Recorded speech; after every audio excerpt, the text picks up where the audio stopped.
Hi everyone, welcome to JNPCS Tech Bits, and this is Dr. J. Nitya Priya. In this video, we're going to see about C functions, that is functions in C programming. And these are going to be the contents of this video. Right. So let us see function. What a function is. A function is a subprogram. Okay. A function can be called as a group of statements in a block. Okay, so in a group in the block, the group of statements will be performing a particular task. Okay, so a function can do addition, a function can do subtraction, it will compute the simple interest. So whatever task it is prompted to do, the function will be performing, right? So when the function will perform its task, when it is called, then how to call a function? By its name, right? So when you call when you want to call a person, how do you call a person? You will call him by his name, right? So the same way, when a function is going to be called, you can call a function by its name, right? So firstly, a function is a subprogram. Secondly, it will perform a task, and thirdly, it will consist of a group of statements within a block, and then nextly, a function will perform its task when it is called. And these are the fundamentals of a function, and this is the same of a function in all the programming languages, right? Okay, so for a function to be used, three things are necessary. I want to say the three things, that is function declaration, function calling, and function definition. I repeat, function declaration, function calling, and function definition. Okay, so the order is declaring a function, defining a function, and calling a function. So this is the order. So when some programming languages won't be having function declaration, in C we do have, right? So declaring a function. How do we declare a function? When we declare a function, we have to say three things. We have to give the details of three things. Firstly, the return type of the function. Secondly, the name of the function.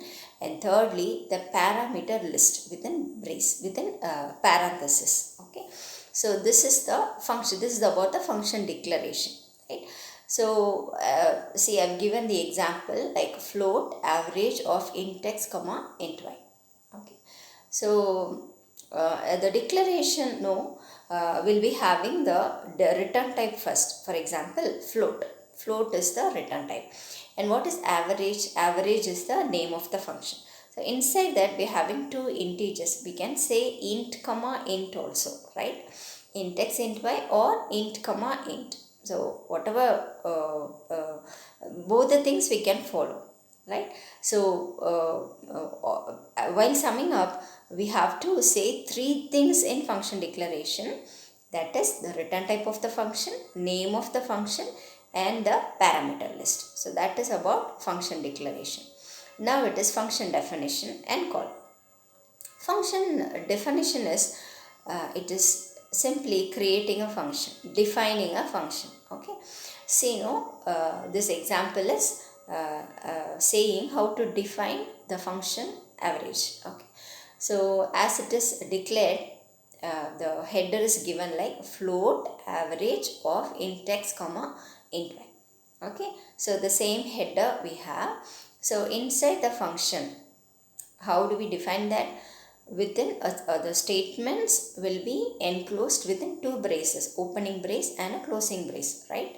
Okay, so inside these two braces we are having one statement, that is return x plus y by 2.0.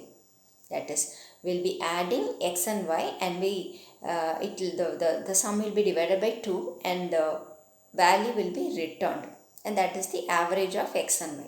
Okay, so this is the function definition. Okay, so we understood the declaration of the function, and we understood the definition of the function. Now it is function call. It is declared, it is defined, and we have to call it, then only it will perform the task. Okay, now the task is finding out the average of the parameters x and y, right? So how do we call that? See, z equals average of x comma y. That is the calling. Okay, right. So in call, function call, we skipped one thing, that is we don't put the return type, right? We'll say the name of the function, we'll give the parameters, but we don't give the return type usually when we call the function. So I hope you understand the function definition, the function call, and the function declaration, right? We just move on to the example of functions. Say hello is the name of the function.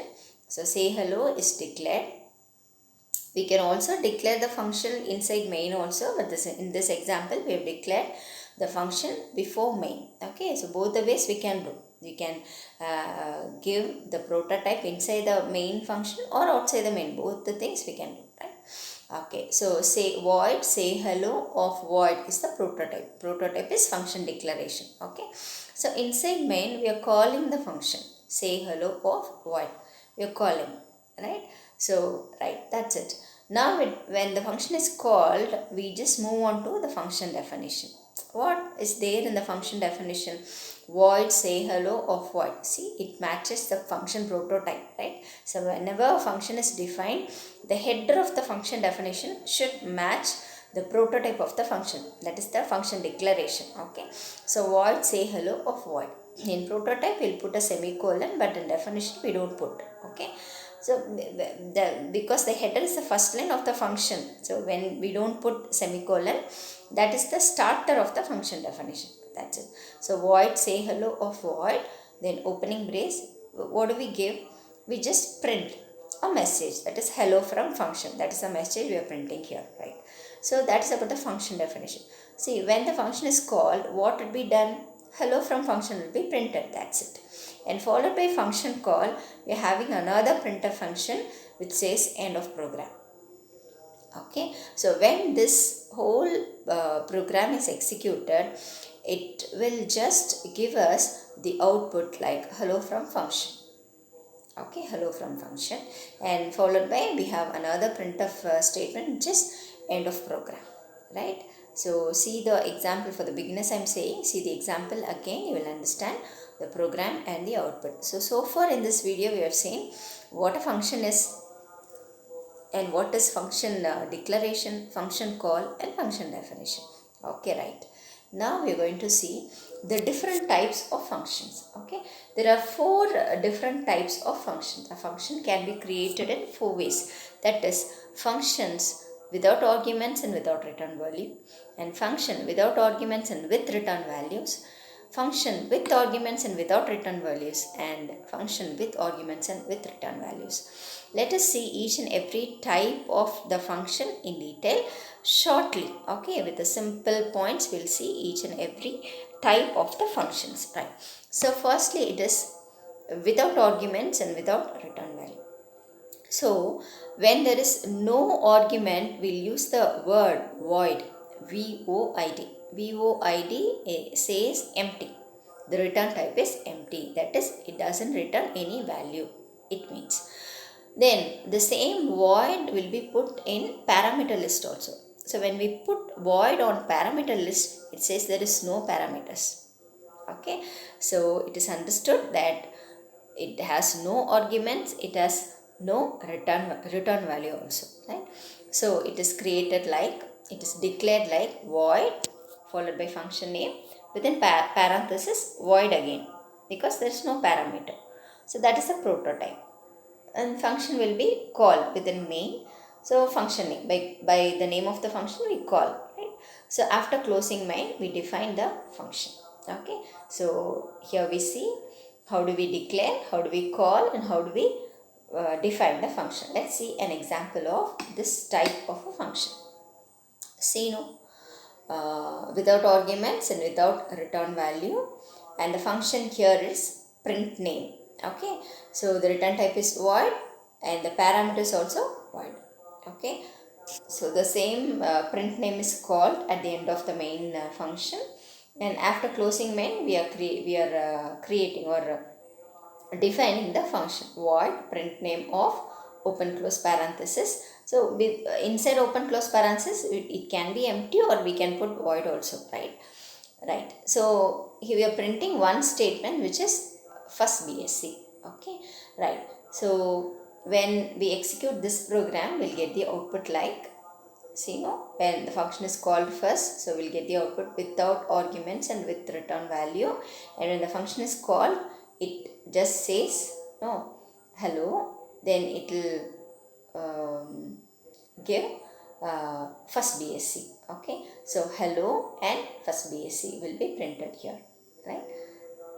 Okay, now it is the second type of function, which is without argument and with return value. You know, when something is empty, we'll use the keyword void, because we saw it in the first example. Okay, previous example we saw, when something is empty, we'll put the keyword void. Now here in this type of function which is empty, the argument list is empty. Return value, it has the return value. Okay, so then return values type will be put there. Okay, for example, when a function returns an integer, we'll put int there. When the function returns a float number, we'll put float there. Okay, so that is how it is given. So see the prototype data type, because there's a return value, so we put the return type of the data. Okay, so data type, function name followed by void and a semicolon, that's prototype. And we call the function the same way we do here. When the function returns something, it has to be called by a variable. Okay, so that is how variable equals function name. Okay, the function will be always called by a variable with the help of a variable, right? So after closing main, we are creating the function. That's it. We see the example. See, int sum is the function which is having the return type int, and the parameter list is empty, argument is empty, right? So see the main function, result is the integer, and using this result only we are going to call the function. We have to call the function by variable, right? Because it returns an integer, we are calling through an integer variable, and that we declare here as result. Okay, so that's it. The function call is done as result equals sum. Okay, right? So int sum, int ab, enter two numbers. So a and b are they are scanned, and the a plus b is returned. Okay, now we are calling the result, and we're calling the sum on result, and the result would be a plus b. Okay, right? So when the numbers 10 and 20 are given, the result would be 30. It is summed up and just given on the variable. Okay, so this is the third type of the function, which is with argument and without return value. Okay, so here it is the argument list is having some data inside that, and the return value is void. Okay, so function is called and the function is defined. Okay, see the same example we have put here. Two numbers are scanned, and they are passed in the argument list a and b. Okay, now a and b are given as the parameters in function definition. It is summed, a and b are summed up, and the result is printed. The result, the return type is void, and we are printing the result. Okay, so when it is called, it will just print the sum is a plus b. Okay, so if the scanned numbers are 10 and 20 for a and b, and the sum will be 30, right? Now with argument and with return value, this is the fourth type of function. There is an argument list, there is a return value. Okay, so here this is the syntax of defining creating the function with argument and with return value. We give a prototype and see how the function is called. Whenever there is a return type, we have to call the function with a variable with the same data type. Okay, and after closing main, we are just defining the function. Okay, now it's the example. See, the same two numbers we are printing, a and b we are printing, we are adding and we are printing, right? See the second line of this program after stdio.h, we are giving the prototype, which is int sum of int comma int. What is int? Int is the return type. So there is a return type. Sum is the name of the function. And in the parameter list, int comma int. See, two integers are having two integers are there in the argument list, okay, of the function, right? So inside main, we are declaring three variables, a, b and result. A, b are the numbers going to be added, and result is the variable on which the function will be called, right? Okay, so a and b are scanned, okay, a and b are scanned, then the function is called. Sum of a comma b is called with the variable result. And what about result? Result is already declared as an integer. Okay, now when this statement is executed, the control will be coming to the function definition. See the function definition, which is int sum of int a comma int b. What is int? Int is the return type. What is sum? Name of the function. See the argument list a and b, and both are integers, okay. So when the function is called, okay, what is the function doing? It returns a plus b, okay, a and b it adds, and it returns the result as the returns the sum of a and b, right? So the function is called. So sum of a comma b. What are a comma b here in main? They are the values that are scanned, that are recently scanned, okay. So the values will be passed here, and they will be summed up by calling the function, and the returned result will be passed to the variable result, okay, and the result is printed at the last statement of main, okay. So print of the sum is result, and so we get the result for a and b 40, 50, the result would be 90. Okay, one thing you have to keep in your mind, that's it, that is if a function has a return type, it must have the return statement. If the return type is void, there won't be return statement in a function. So this you have to keep in mind, okay. When the return type is void, there won't be return statement in the function, okay. And when there is a return type, there would be a return statement. And one more thing, when a function returns a value, it should be called using a variable, and that variable will hold the returned value of the function, okay. Then we process the variable which holds the result of the function, right?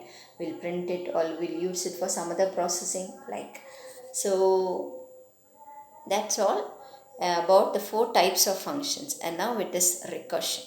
Okay, what is recursion? Simply, when a function calls itself, the concept is called recursion. Simply it is, when a function calls itself, it is recursion, okay. The function will be called within itself. So this concept is called recursion. See here, here in this example, you are finding out the factorial of a number. For example, when 2 is the number, the factorial is 1 into 2. When 3 is the number, the factorial will be 1 into 2 into 3. When 4 is the number, the factorial will be 1 into 2 into 3 into 4. Right? Okay. So, here it is. No, when the function here is fact. Okay. So, what type of function is this? No, with return type and with argument list. So, that is the function, right? Okay, we are entering a number, that is the number for which you are going to find out the factorial, okay, right, and that number is passed to the function factorial. And see what factorial is doing, function is doing. If I is 1, it returns 1. For the other cases, if I is greater than 1, it just finds out, it just computes I with fact of I minus 1. For example, if it is 3 into 2, okay, fact of 2. So when 2 is passed, what will be done? Fact of 1, okay. So when 1 is there, 1 returns 1. If I is 1, it returns 1. So when the value 3 is passed, it will just compute 3 into 2 into 1, Okay, so here in this output, see the output, we have entered the number 5 and the factor will be 120. The value would be 5 into 4 into 3 into 2 into 1. Okay, and the output would be 120. Okay, so factorial is the best example to explain the concept of recursion. Okay, so in this video we have seen functions and the 4 types of functions, followed by the recursion concept of functions. I hope you understood the video. Follow this channel for the concept, for the videos on the other platforms like .NET operating system, Java, and of course distributed technology. And in this series we are going to put videos on C also. Watch the other videos of this channel and be benefited. Thank you.